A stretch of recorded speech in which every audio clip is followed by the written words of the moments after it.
Tudo. Tá bom.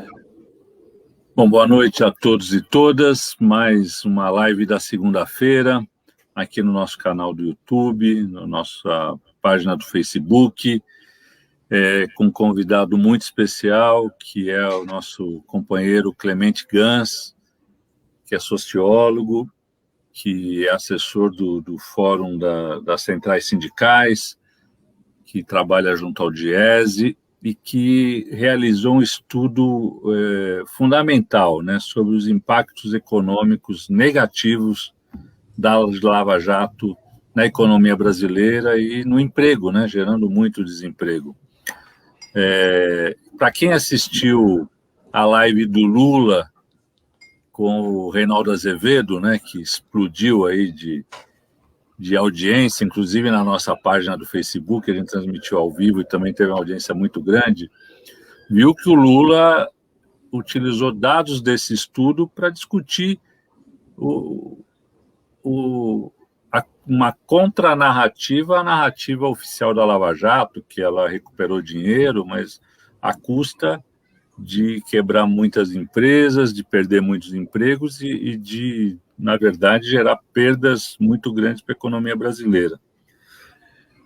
Mas antes de passar a palavra para o Clemente, eu queria convidar todos e todas a que possam curtir, comentar, compartilhar, porque isso aumenta o nosso alcance aqui no algoritmo do Facebook e uma conversa tão importante chega a mais gente. A gente já está aqui com várias pessoas, a Marinalva, o Ernestor, o Zuruca, o Braizan, o Zeca, bastante gente já entrando aqui na nossa página para assistir a essa live, o Marcos Zinani lá da Zona Leste, só para avisar que o Adriano Diogo, que sempre participa com a gente aqui às segundas, hoje ele tinha uma live já importante com o Padre Júlio também no mesmo horário, mas estamos aqui. A Leda está aqui de Aê Carvalho, o Celso Lopes, a Maria Elisa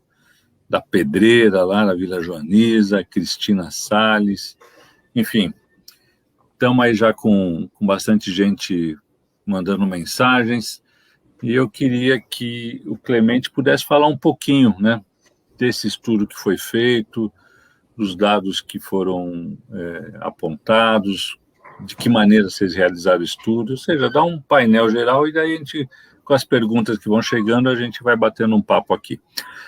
Obrigado, Clemente, por atender nosso convite. Foi uma sugestão da nossa querida companheira Clara Ante, que você conhece bem. Que legal, que ótimo. Ela que sugeriu que te procurasse, passou seu telefone e a gente está aqui hoje conversando. Que ótimo. Bom, boa noite a todos e todas que acompanham, agradecer o convite, parabenizar pelo trabalho que tem feito aqui no âmbito da Câmara e por todo o trabalho de articulação e de mobilização da população e da sociedade. Bom, como você disse, o Diese, eu só fazer um registro aqui, desde fevereiro do ano passado, depois de 35 anos de trabalhar no Diese, eu deixei o Diese, encerrei meu trabalho no Diese, saí, desde então, comecei a trabalhar no apoio ao Fórum das Centrais Sindicais, atuando no enfrentamento dessa crise econômica, especialmente da crise sanitária. E quando era diretor técnico do Diese, desde 2017 a 2018, nós iniciamos um investimento por demanda das centrais, especialmente da CUT, de tentar mapear e mensurar qual é o tamanho do estrago que a Lava Jato fez do ponto de vista da destruição de empresas e de empregos no Brasil. Nós todos temos a convicção de que o combate à corrupção é uma coisa fundamental. Aliás, no governo Lula e Dilma foram mais de 10 novas leis feitas no sentido de aprimorar os instrumentos que o Estado brasileiro tem para combater a corrupção, aperfeiçoamento da Polícia Federal, dos institutos que a Justiça e o Ministério Público podem usar para o combate à corrupção. Portanto, tudo isso é muito importante. Agora, os países que têm políticas sérias como o Brasil está preparado para ter de combate à corrupção, fazem o combate atuando no sentido de penalizar as pessoas que cometeram atos de corrupção, mas protegem as empresas e protegem os empregos que essas empresas criam, geram e mantêm. Portanto, as empresas são, sim, convocadas a ter novos protocolos, procedimentos de compromisso com a gestão e contra a corrupção, pagam custos pesados do ponto de vista da sua reorganização, mas são protegidas porque elas significam um patrimônio para o país e um patrimônio do ponto de vista do conhecimento, da tecnologia e um patrimônio do ponto de vista dos empregos. De posse dessa compreensão, nós tentamos estimar quais foram os impactos que a Operação Lava Jato, focada na Petrobras, nós não fomos ver as outras dimensões, mas focado na Petrobras, qual o impacto que ela gerou. Tentamos identificar, portanto, a Operação Lava Jato imobilizando o investimento da Petrobras, portanto, a sua capacidade de expandir a produção econômica que ela realiza, seja de extração, seja de refino, e qual o impacto que ela teve na desmobilização dos inúmeros contratos de fornecedores, especialmente das empresas construtoras, que foram interrompidos, ou seja, contratos que estavam executando a ampliação da capacidade de produção da Petrobras, criando uma plataforma, colocando navios, criando infraestrutura, criando capacidade produtiva para a Petrobras ampliar a sua atividade econômica, que é a extração e o refino de petróleo. E, portanto, nós tentamos identificar de que maneira que essa operação, que deveria combater a corrupção, ao mesmo tempo atuou no sentido do desmonte dessa empresa. Creio que há uma outra hipótese que já vem sendo levantada por muitos estudiosos, que é não só a desmobilização dessas empresas, os graves efeitos econômicos, quanto também a Operação Lava Jato permitiu a desnacionalização de muitos desses ativos econômicos, portanto, aquilo que era propriedade do povo brasileiro por meio da Petrobras, cujo resultado deveria reverter em melhoria em saúde e educação, por exemplo, foram privatizados e nós abrimos mão de patrimônios que são essenciais para que nós pudéssemos ter o nosso desenvolvimento promovido. Portanto, nós não fomos identificar essa segunda dimensão, que talvez seja dezenas de vezes superior a tudo isso que eu vou apresentar aqui em seguida. Mas o que nós tentamos identificar foi a Operação Lava Jato bloqueia a ação da Petrobras, bloqueia a ação de empresas no setor de construção, empresas que são modelos no mundo, portanto, empresas que estavam na vanguarda econômica, tecnológica no setor da construção, portanto, eram empresas, Petrobras e essas empresas construtoras, empresas que tinham presença no mundo e disputavam obras no mundo em condições de serem protagonistas da melhor tecnologia, da melhor capacidade produtiva. Nós desmobilizamos, destruímos, nós aniquilamos parte dessa capacidade produtiva com efeitos econômicos perversos. Nós procuramos, portanto, identificar qual foi esse impacto e de que maneira que ela desmobilizou essa cadeia de produção econômica, dizendo que estava combatendo a corrupção, muitas vezes muito mais destruindo as empresas do que efetivamente coibindo a corrupção ou colocando de fato os corruptos fazendo o pagamento dos custos e da indenização do prejuízo que provocaram. Não nos esqueçamos que muitos dos que foram corruptos, por muitos acordos de delação, acabaram sendo liberados e muitos injustamente presos de maneira muito perversa. Mas o impacto econômico é importante de ser mensurado, e o estudo que o Diese concluiu no final do ano passado, início desse ano, demonstrou basicamente o seguinte: a Lava Jato teve um impacto de reduzir em 3,6 pontos percentuais o PIB brasileiro, ou seja, nós perdemos 3,6% de crescimento do PIB brasileiro, o que significam bilhões e bilhões de reais que deixou de ser produzido. Só para a gente ter uma ideia, o ano passado, a queda econômica do Brasil na crise foi de 4,1%. Portanto, nós estamos falando de uma ausência de crescimento quase correspondente ao tamanho da queda que o PIB teve o ano passado no Brasil. É um impacto econômico monstruoso quando a gente olha só para o efeito econômico sobre uma empresa e sobre as construtoras que estavam trabalhando para esta empresa. O Brasil deixou de arrecadar com essa desmobilização mais de 47 bilhões de reais em impostos, mais de 20 bilhões em contribuições sobre as folhas, portanto, de empregos que foram destruídos e que deixaram de contribuir para a folha, e nós deixamos de ter, ao longo do ano, uma massa salarial correspondente a quase 86 bilhões de reais, ou seja, correspondente a 86 bilhões de reais, deixou de ser pago a título de salários, porque nós perdemos, por efeito da Lava Jato na Petrobras, 4,4 milhões de empregos. Foram destruídos com a destruição de parte da Petrobras e da capacidade produtiva dessas empresas no setor da construção.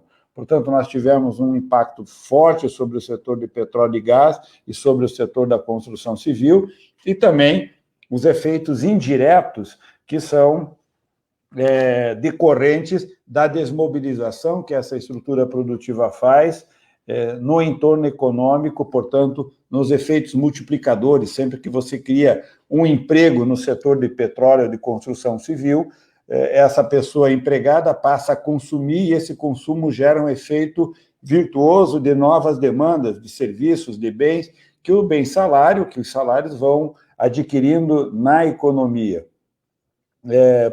Esses efeitos foram, portanto, dramáticos do ponto de vista da dinâmica econômica, gerou uma perda, como eu disse, monumental do ponto de vista do investimento produtivo, do investimento econômico, gerou uma perda monumental do ponto de vista da capacidade produtiva e gerou também uma perda de investimentos que a Petrobras mobilizaria caso ela tivesse essa capacidade que foi desmobilizada ativa, ou seja, se a Petrobras estivesse atuando com a sua plena capacidade, nós deveríamos ter, segundo o que a Petrobras projetava realizar de investimento, mais de 172 bilhões de investimentos nesses últimos anos. Portanto, nós abrimos mão, talvez, do maior volume de investimento unitário por uma empresa na história brasileira.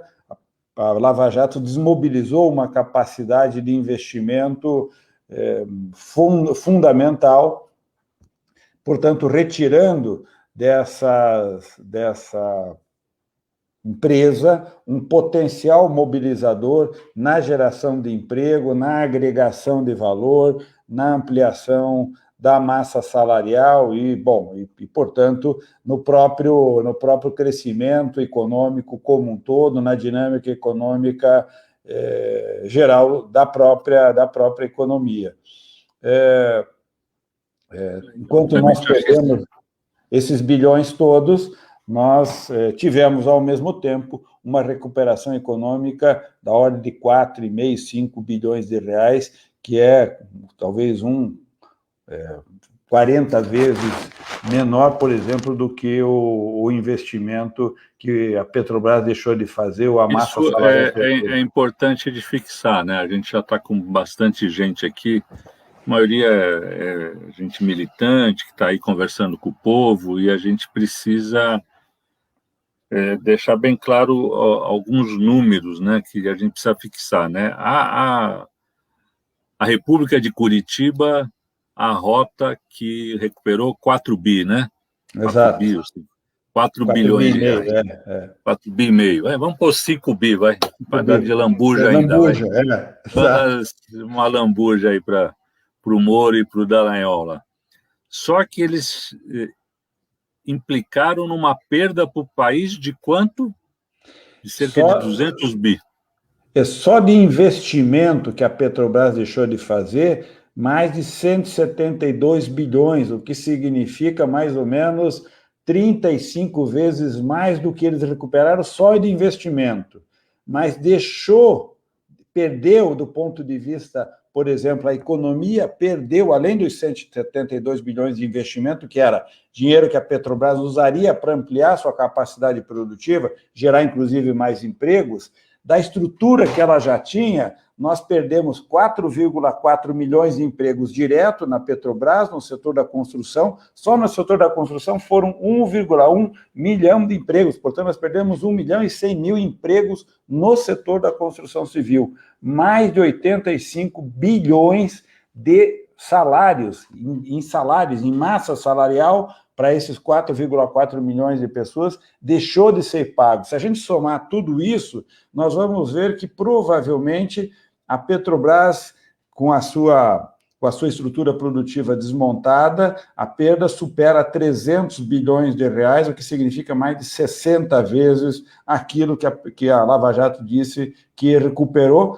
coisas que nós jamais conseguiremos recuperar, porque a destruição que foi feita, muitas vezes, poderá ser irreversível. Inclusive, parte do patrimônio que era nacional e que a Petrobras dominava, nós já vendemos, inclusive para capital internacional, que passou a ser novo proprietário dessa riqueza, e o Brasil deixou de ter a riqueza como seu patrimônio, assim como parte da estrutura produtiva do setor da construção também foi destruída.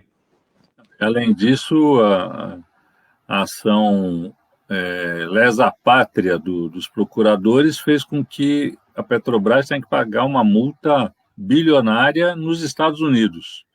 Exato. Né, por conta das ações na Bolsa de Nova York, né? Além de você expor o país de uma maneira irreconhecível.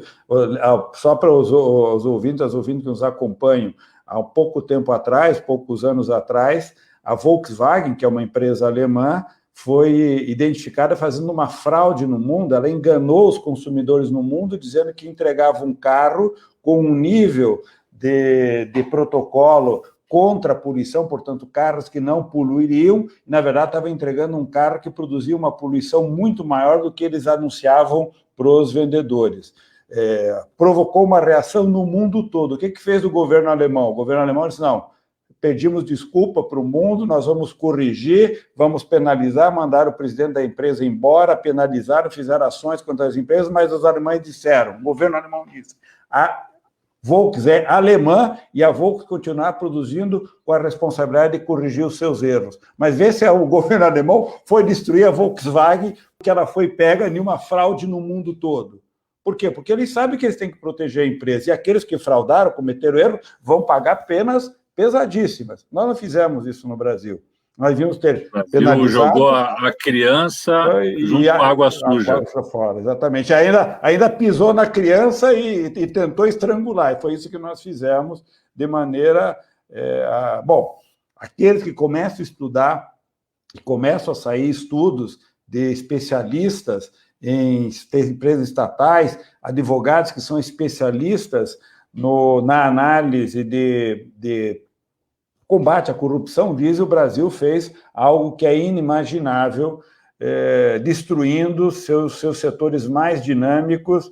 Isso é desconhecido no mundo. O Brasil fez algo que é inominável do ponto de vista da proteção econômica da nação, dos empregos e da tecnologia. Sempre lembrar que por trás da Petrobras existem milhares de trabalhadores e trabalhadoras que dominam aquela tecnologia e dominam um conhecimento que é de ponta no mundo, ou seja, poucas empresas no mundo têm uma força de trabalho que está reunida em torno daquela empresa e que domina aquele conhecimento. A Petrobras ganhou por alguns anos o maior prêmio no mundo por ser a melhor empresa com a maior capacidade de fazer exploração, por exemplo, de petróleo em águas profundas. Nós simplesmente estamos abrindo mão dessa nossa capacidade, entregando para os chineses, para os noruegueses, toda essa nossa capacidade e, portanto, abrindo mão desses empregos, desses salários e desse conhecimento que, por exemplo, a Petrobras mobilizava.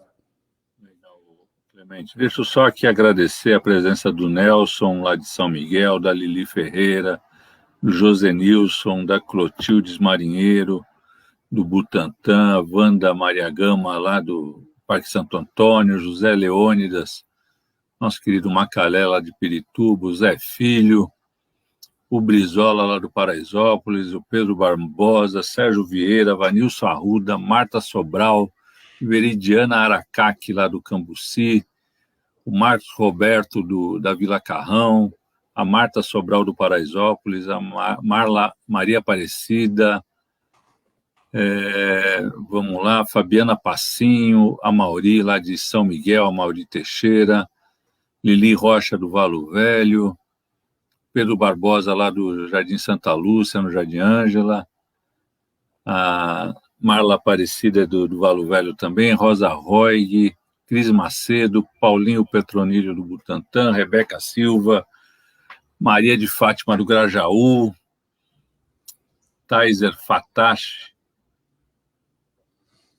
Indianara Letícia, Valdete Ribeiro, Júlia Conceição, depois eu leio o resto aqui, mas para dizer que a gente está com muita gente de militância de ponta aí, e é muito importante essa conversa, porque acho que essa é uma conversa estratégica, né, sobre o que foi feito com o nosso país, né?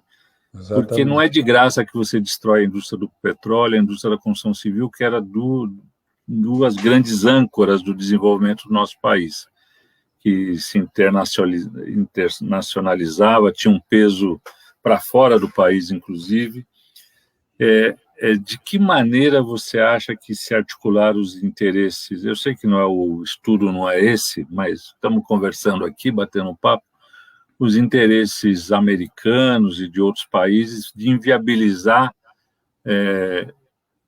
em particular a Petrobras, mas acho que de modo lateral a indústria da construção civil, que o Brasil, as grandes empresas brasileiras construíam no mundo inteiro, inclusive no próprio Estados Unidos, né? Exatamente. Olha, Renato, a realidade é que a disputa econômica no mundo é uma disputa muito pesada. Nós não podemos achar que isso é algo que não passa por um nível de enfrentamento muito pesado.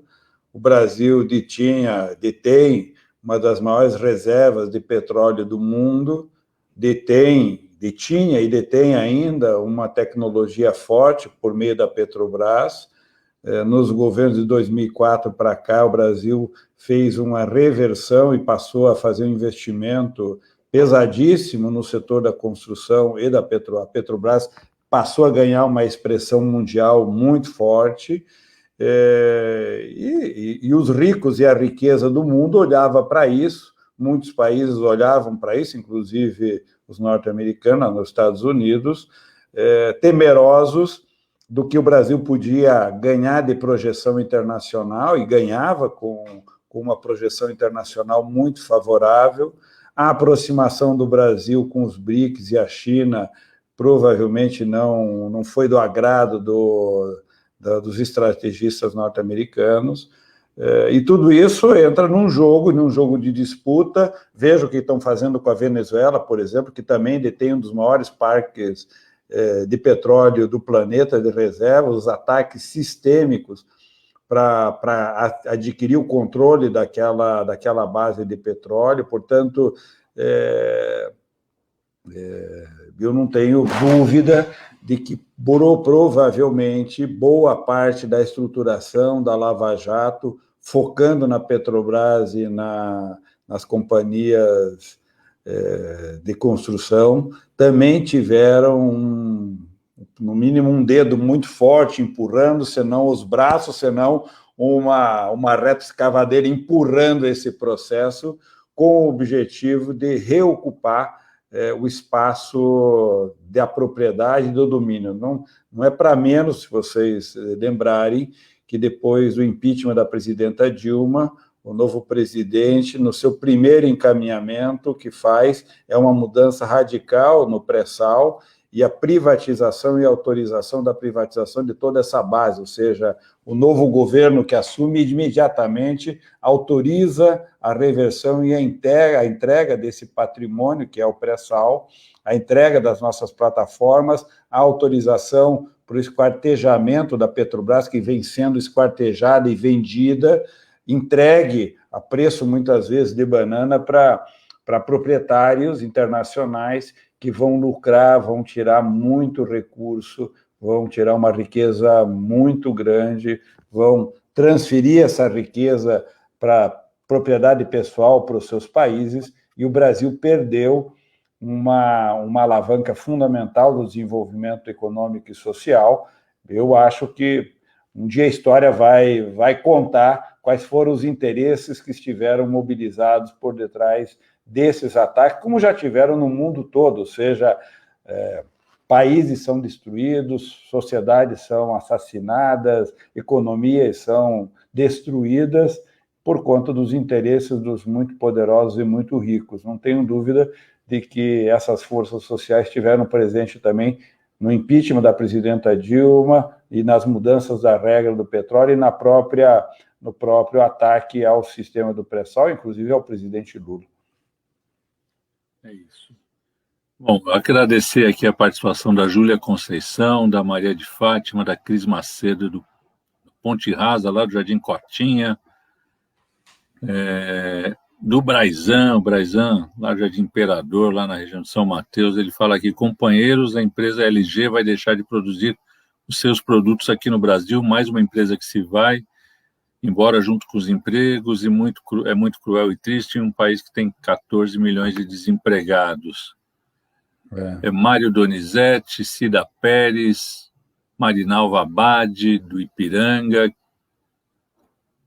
Veronice Andrade Gama, Marcos Roberto Silva, Tereza Reis, Valdete Ribeiro, Osmar Farias, Everaldo Gouveia, a Iris Ferreira, aqui do Boulevard da Paz, Ricardo Herbert, vamos ver, Pedro Barbosa Lima, Bete Lula da Silva, Alcélia Souza, lá de Redenção, no Ceará. A internet é uma beleza, né?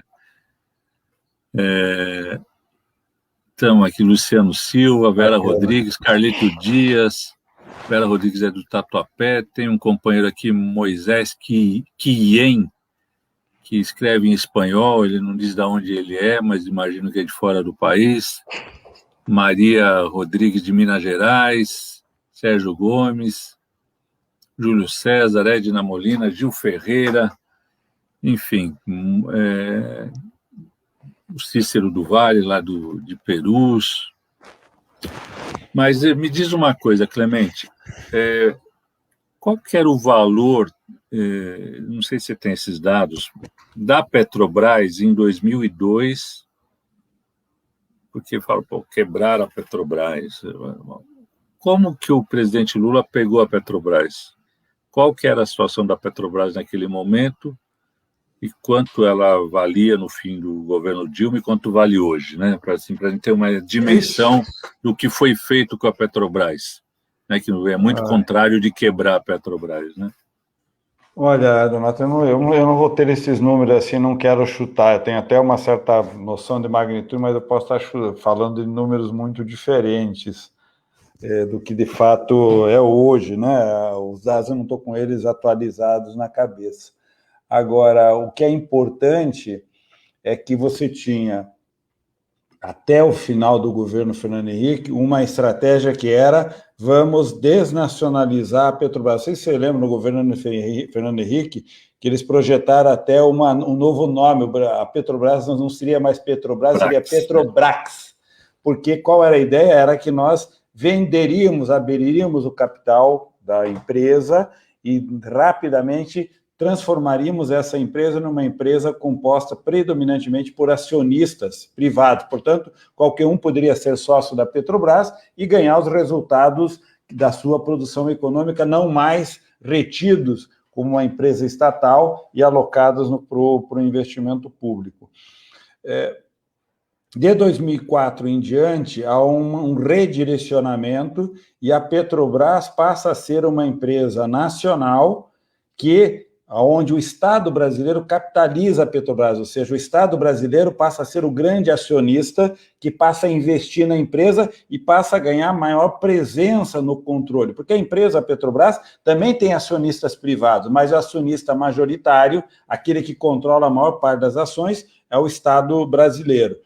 Esse investimento feito pelo Estado brasileiro, a partir do governo Lula, foi orientado também por um investimento focado em ampliar a capacidade de pesquisa que a Petrobras faz. E, portanto, por exemplo, foi feito um investimento muito grande no chamado pré-sal, investimento que foi, inclusive, o diretor Estrela, que comandava essa área de exploração de petróleo, fez todo um investimento em ampliar a capacidade que a Petrobras tinha de fazer exploração em águas profundas, e o Brasil, em poucos anos de pesquisa e de investimento, fez a descoberta do pré-sal.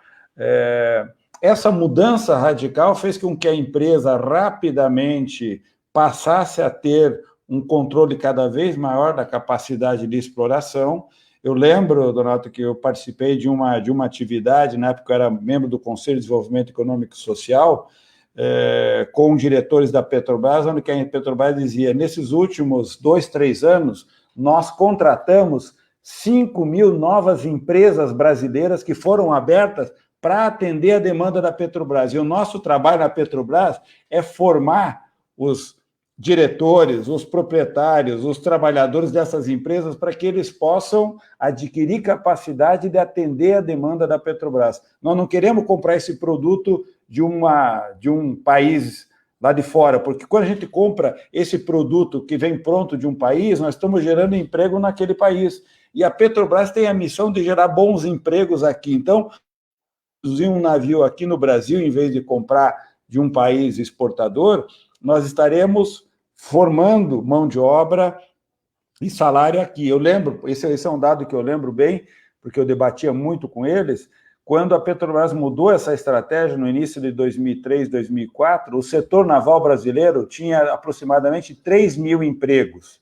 3.000 trabalhadores trabalhavam no setor naval produzindo navios. A Petrobras aumentou a demanda para essas plataformas de produção de navios no Brasil, e nos anos 2014, 2013, já eram 80.000 trabalhadores no setor naval brasileiro. Portanto, esse impulsionamento que a Petrobras faz de produção nacional faz com que os estaleiros, que tinham 3.000 trabalhadores, passem a contratar 80.000 trabalhadores, que vão ter salários, condições de trabalho radicalmente diferentes. Tem cidades e regiões no Brasil que foram radicalmente alteradas porque o crescimento econômico voltou para essas regiões. E se você for hoje novamente para essas regiões, você vai ver a depressão econômica que voltou a reinar nesses lugares, porque muitos desses estaleiros foram desnacionalizados. Os chineses vieram aqui, por exemplo, compraram um estaleiro desse, desmobilizaram e disseram, a partir de agora, em vez de produzir aqui, nós vamos entregar o navio pronto, vamos entregar a sonda pronta, vamos entregar aquele insumo pronto, portanto, gerado naquele país, com o emprego daquele país, entregues aqui no Brasil. Toda vez que nós abrimos mão disso, nós estamos abrindo mão da soberania de conduzir o nosso desenvolvimento, o que significa abrir mão do emprego, da tecnologia, da formação, do engenheiro, da engenheira, do salário e de tudo aquilo que essa dinâmica virtuosa gera em termos de crescimento e bem-estar social. Eu acho que a gente precisa aqui deixar bem claro, até porque tem alguns comentários aqui, um pelo menos, que em medida nenhuma a gente está aqui para defender quem desviou recurso público, muito pelo contrário. Exatamente. Aliás, quem defendeu e protegeu esses caras foi a própria Lava Jato, porque os caras declaravam lá o Barusco, o Paulo Roberto Costa, o Duque, está todo mundo nas suas mansões. Exato. Devolveu uma parte do dinheiro, outra parte certamente não devolveram, e tudo se armou para uma grande conspiração política, né? Exato. No sentido de inviabilizar um governo que não se conseguia derrotar na urna, né? Por 4 eleições, e tinha esse medo que o PT pudesse, com a volta do Lula, ficar mais 8 anos, né? E sempre disputando eleição, não é? Exato, não tem nada a ver com chavismo, com nada do que falam, né? Muito pelo contrário. Uma coisa importante, Donato, é que se a gente pegar esse período todo, em termos de crescimento econômico, diziam, não, mas é necessário tirar esse governo porque nós vamos recolocar o país numa trajetória econômica. E desde então nós estamos afundando na economia, não conseguimos sair do 1%. É a história de que se tirar a Dilma, o PIB dobra. Dobrou para baixo. O PIB não dobrou, foi para baixo, depois fizer a reforma trabalhista, o emprego vem, não veio. Isso tudo antes da pandemia, não tem nada a ver com a pandemia. A pandemia já pegou embicado para baixo. Para baixo, né? E não fosse a ação dos partidos de oposição garantindo o auxílio emergencial de R$600, a recessão tinha sido mais profunda. Se previa 10% de queda do PIB. Um estudo aqui da USP, inclusive, recente, eles fizeram a projeção de qual seria a queda do PIB sem o auxílio emergencial, sem a proteção dos salários, e estimo que o PIB cairia o ano passado de 8% a 14%, em vez dos 4% que caiu. Para a gente ter uma noção do tamanho, do impacto que uma medida como essa teve. Né? Quando a gente diz, olha, a Lava Jato destruiu 4,4 milhões de emprego e tirou 170 bi de investimento, tirou 3,6 pontos percentuais do PIB, é um ataque econômico monumental. Quer dizer, jamais nós poderíamos ter deixado que o combate à corrupção, que precisa ser feito de forma contínua, de forma determinada, de forma a, de fato, penalizar gravemente a corrupção, corrupto e corruptor, ambos têm que ser penalizados. Não pode ser feito em nenhum país que faz esse combate, faz destruindo suas empresas. Então, nós deveríamos ter tido transição acionária, troca o diretor, o Estado intervém, mas a empresa continua trabalhando e os empregos são sustentados. Não é o trabalhador e a trabalhadora, o engenheiro, o técnico, o administrador que devem ser penalizados, e nem a sociedade. Quando 4 milhões de empregos são destruídos, nós estamos penalizando essas pessoas, mas elas não são as responsáveis pela corrupção. Né? E elas você falou da Volks, tem o caso da Siemens, né? A Siemens foi um esquema de corrupção no mundo inteiro e aqui, no metrô, né? Foi descoberto a corrupção no metrô aqui em São Paulo, porque aqui ninguém investiga, na Suíça, né? Exato. E teve uma delação na Suíça e apareceu a corrupção aqui. Porque aqui o tucano não pode ser investigado, né? E aí o que fizeram? Ela indenizou o mal que fez, foi protegida e continua produzindo, fazendo contrato com o governo. Mas está errado? Em síntese não está errado, porque você não pode destruir a empresa. Você está destruindo um patrimônio que é da sociedade, né? É como se fossem as empresas brasileiras que fizessem a corrupção. Aqui tem um vírus do mal que nós somos pior que o resto do mundo. Exatamente. Né? Como se essa regra não fosse a regra da disputa selvagem do capitalismo. Né? E como você diz tem alguém, regra... a corrupção é o óleo da engrenagem do capitalismo. Né? Aquela graxa que faz a coisa andar. E o Estado não que justifique a corrupção, mas ela é inerente ao sistema capitalista. É evidente que a gente tem que lutar para diminuí-la, para mantê-la em padrões o menor possível, porque ela prejudica a sociedade. Mas, para combater a corrupção, você cria um problema muito maior do que a corrupção produzia. Exatamente. Aí não tem lógica, né? Se o resultado do combate de uma determinada doença é matar o paciente, alguma coisa está errada. Quer dizer, não é possível que a solução de um bom combate a uma doença seja matar o paciente. Aqui é o que foi que a gente fez. Nós combatemos a corrupção matando o paciente. Não, mas não é isso que a gente quer. Nós queremos que essa empresa seja forte, sem corrupção. É isso que a gente quer. Para isso... E o vírus da corrupção não morreu. E não morreu, exatamente. Ele matou o paciente, mas o vírus está se reproduzindo bastante. Exatamente. Aliás, é pelo contrário, né? Estamos, na verdade, hoje, acabando, inclusive, com instrumentos importantes do combate à corrupção, com a ideia de que não, já está tudo resolvido. Não está nada resolvido. Aliás, está muito longe de ser resolvido.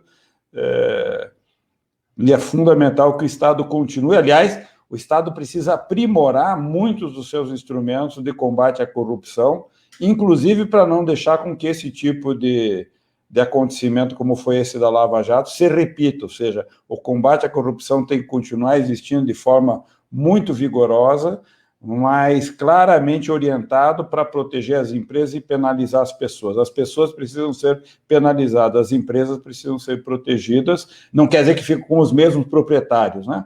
Você pode trocar, fazer transição acionária, pode jogar, inclusive, o comando das empresas para novos proprietários. Tudo isso pode ser feito e deve ser feito, mas o resultado não pode ser a sociedade, 4,4 milhões de trabalhadores e trabalhadoras pagarem o custo do combate à corrupção. Não faz o menor sentido isso. Clemente, a gente combinou aqui que a gente não ia se estender demais, você tem outros compromissos, mas eu queria aproveitar, você deu uma... Conversando comigo um pouquinho antes aqui do início, você falou que você está acompanhando toda essa questão sanitária, né? Do Fórum das Centrais Sindicais, está assessorando. Eu queria que a gente não tem como não falar desse assunto nesse momento tão grave, né? Então, em que pé que está isso? De que maneira vocês estão se articulando? Quais são as perspectivas aí para esse próximo período? O que você acha que tem que ser feito? Enfim, como é que vocês estão debatendo isso? Olha, os especialistas, estava inclusive agora, meia hora antes de entrar aqui, estava numa reunião com o Nicoleles, que é esse cientista brasileiro, um dos mais respeitados no mundo, estava numa reunião com ele, e debatendo que alternativas do que fazer, como enfrentar. A avaliação é de que nós viveremos um mês de abril, vai ser um mês horrível. Todos os indicadores mostram que nós vamos ter os piores resultados, ou seja, nível de mortes de talvez superando a 100 mil mortes no mês de abril. Nós vamos ter em um mês aqui 1/3 do que nós tivemos em 1 ano e 2 meses. Vai ser uma tragédia em estado absoluto. Podemos ter uma crise gravíssima do ponto de vista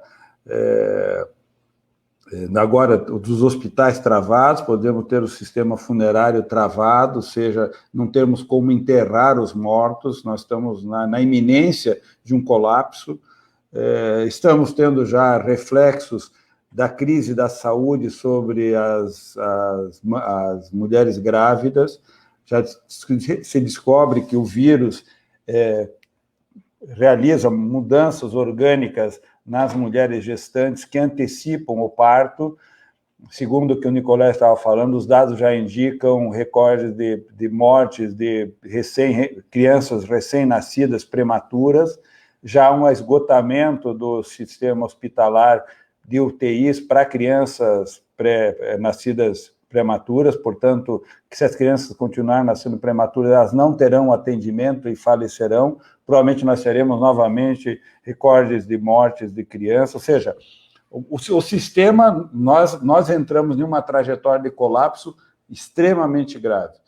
A saída, no curtíssimo prazo, é bloquear, fazer lockdown, fazer parada de transmissão do vírus, para em 3 ou 4 semanas nós começarmos a reverter. Se nós fizermos tudo certo hoje, nós vamos colher os bons resultados daqui a um mês. Nesses próximos 30 dias em que a gente fizer tudo certinho, continuarão morrendo pessoas, porque elas vão estar morrendo por tudo de errado que nós fizemos até lá atrás. Temos que acelerar a vacinação, mas não tem vacina disponível no mundo. Podemos ter o dinheiro para comprar, mas não compramos no tempo certo, estamos no fim da fila. E tem gente na nossa frente comprando. Tem 7 bilhões de pessoas para serem vacinadas no mundo, e o mundo vai produzir 2 bilhões de vacina. Faltam 5 bilhões de vacina. Não vai ser produzido esse ano, vai ser produzido ano que vem. Não há remédio, os remédios não funcionam, portanto, a vacina é ainda a melhor proteção. O que nós vamos fazer já? Lockdown. O que é lockdown? Parar de circular. Para quê? Para que o vírus não circule e a gente consiga estancar o número de mortes, o número de contágio, o número de mortes. Para fazer um lockdown, nós precisamos dar proteção econômica para as pessoas. Auxílio emergencial de R$ 600, proteção aos salários e proteção às empresas. O governo federal não está fazendo nenhuma das três. Soltou um auxílio emergencial agora de R$ 150 para um contingente de pessoas que é metade do que foi pago ano passado. Então, está pagando 1/3 para metade da população. Isso não vai dar certo.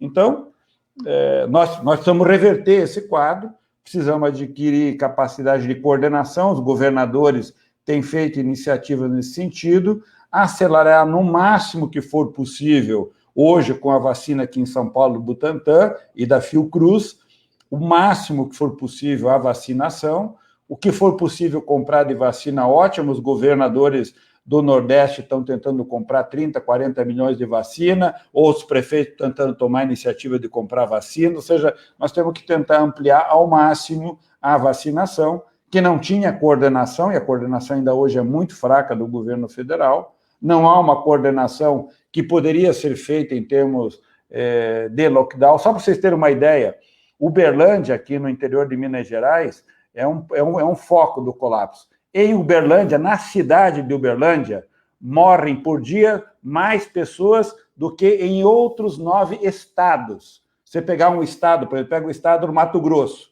Em Uberlândia, morrem mais pessoas por dia do que no estado todo do Mato Grosso ou no estado todo de Goiás. É um foco, é um escândalo que está acontecendo lá. Bom, o que tem que fazer em Uberlândia? Fechar a cidade. Fechar. Senão vai continuar morrendo como se fosse mosca, morrendo, gente morrendo. Bom, nós vamos continuar dessa forma, Donato, até quando? Até quando?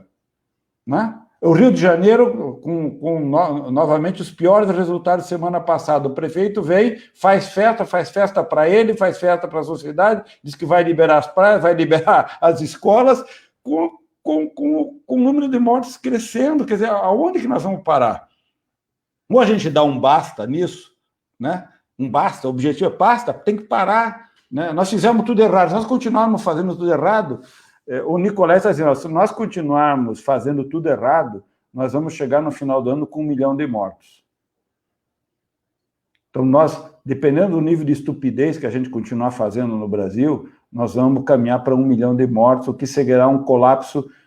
Ou seja, nós vamos estar numa situação de um pós-guerra, de uma economia totalmente destroçada, não podendo enterrar os seus mortos, as pessoas morrendo. Bom, e não sei se as pessoas se dão conta, mas a morte pelo coronavírus é uma morte horrível. Das mais perversas formas de morrer é morrer por falta de ar. E morrer por falta de ar sem ter equipamento, ou ser entubado sem ter um kit de intubação, significa injetar uma mangueira goela abaixo, sem nenhum tipo de anestesia. O Brasil não tem... Os prefeitos no interior estão pedindo, pelo amor de Deus, para ter kit de intubação. As pessoas não têm como ser intubadas, Donato.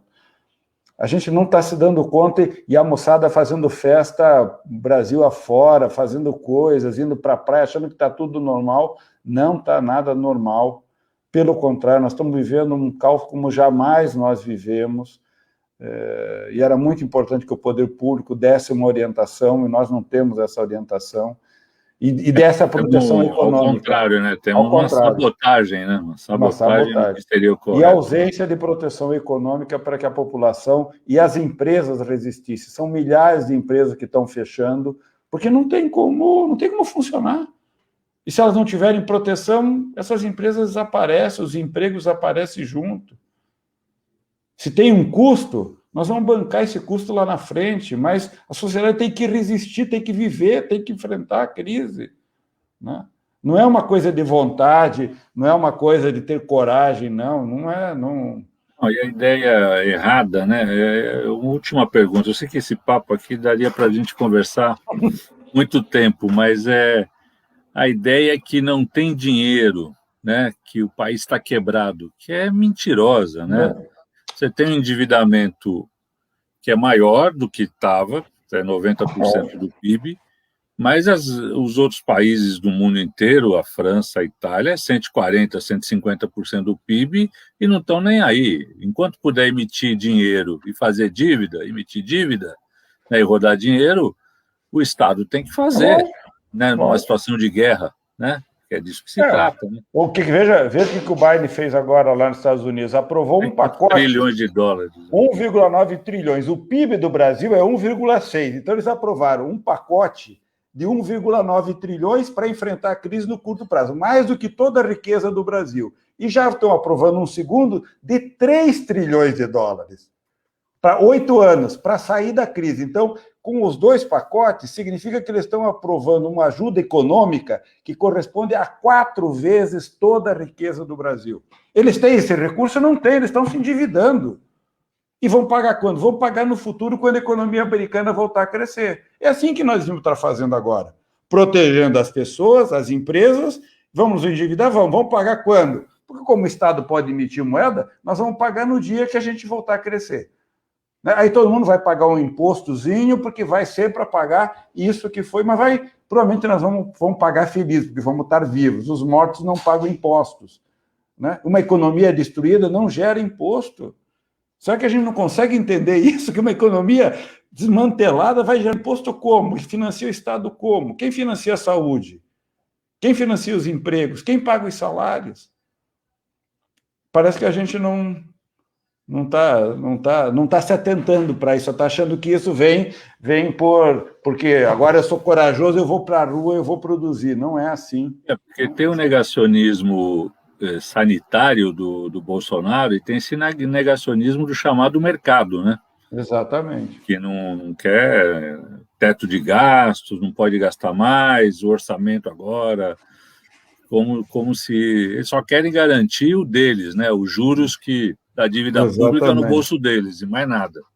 Exatamente. Não, as experiências internacionais do bom combate a essa crise, que ninguém sabe exatamente como, está todo mundo aprendendo, mas o que há de convergência econômica é que é hora do Estado fazer o bom investimento. E o bom investimento é proteger a renda das pessoas, permitir que as pessoas fiquem em casa quando é necessário e proteger as empresas. Ou seja, é fundamental nesse momento garantir a proteção para que as pessoas protegidas tenham tempo de se vacinar, se proteger e voltar à atividade econômica. Né? Principalmente as pequenas e médias empresas. Exatamente. Né? Porque você destrói as empresas, para você retomar vai demorar mais, porque não tem empresa, né? Não tem a estrutura econômica para gerar o emprego e para gerar desenvolvimento, né? Exatamente. É isso, Clemente. Muito obrigado pela aula aqui, pelas informações valiosas. Eu acho que foi bem legal. O pessoal aqui agradeceu muito, tem muita gente cumprimentando. Legal. Parabéns pelo trabalho, Donato. Aí na segunda-feira que vem a gente vai ter outra live, ainda não sei de qual assunto, mas sempre a gente tenta pegar um assunto aí palpitante, mas a gente pede para todo mundo que se cuide. Se cuide, porque a gente precisa de todo mundo na luta, né? Exato. E o jeito de ter cada um de vocês na luta é se cuidando, né? Se cuidando. Eu sei que nem todo mundo pode ficar em casa, mas quem for sair, se cuide ao máximo, que a gente precisa de cada um e de cada uma na luta para pôr esse país de novo nos trilhos do desenvolvimento da justiça social, como ele estava, e a partir de 2016 descarrilou e é o povo que paga o pato. Não é isso? Isso mesmo. Muito obrigado, mesmo. Clemente. Grande obrigado abraço. Pelo convite. Boa noite a todos e todas. Cuidem-se. Boa noite. Um abração.